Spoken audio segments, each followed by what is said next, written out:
Welcome to Breaking News. I'm Miley and bring for you latest news on today. Resistance to President Donald Trump's strong-handed military proposals to counter a caravan of immigrants headed toward the U.S.-Mexico border is coming from a surprise place, the Pentagon. When the Department of Homeland Security, DHS, requests troops at the border, it asks the military to perform emergency law enforcement functions like crowd control. But the Pentagon rejected that request in late October in part because it felt active duty troops don't have the legal authority to arrest individuals on U.S. soil. That's not all. DHS also asked the Defense Department if troops could build detention facilities for migrants trying to enter the United States. The military didn't like that proposal. However, the DHS didn't include it in its final request to the Pentagon about what it hoped troops would do. It's not unusual for different government agencies to discuss how exactly they will work together. In this case, DHS and Pentagon negotiated what kind of support the military provide at the border and came to an agreement.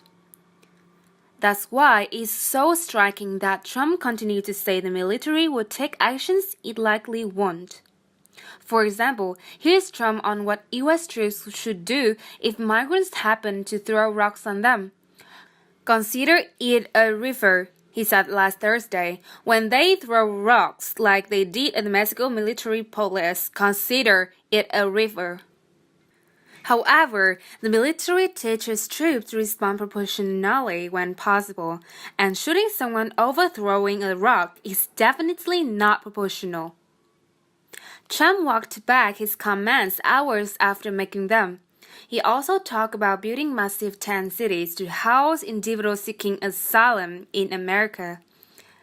But the military declined to do that too, and it's now unclear who, if anyone, would do it.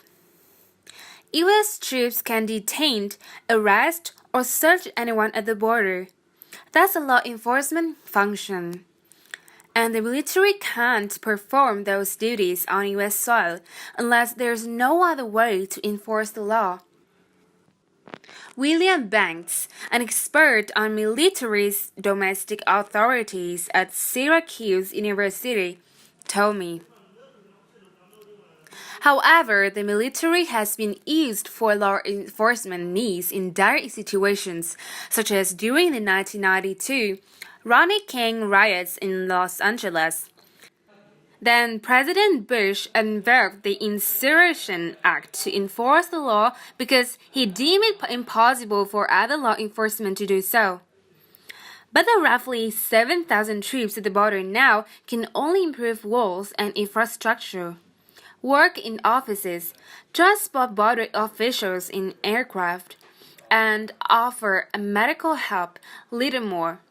They shouldn't have any interactions with individuals at the border unless absolutely necessary.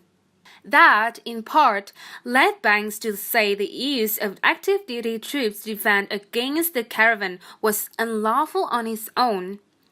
If we were attacked by Mexico, we'd be there lawfully, he told me. But there's no justification for it here.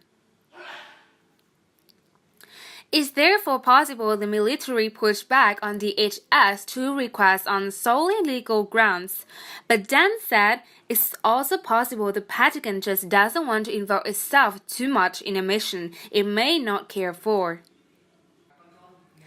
The military historically has never really been enthusiastic about doing border policing, he told me.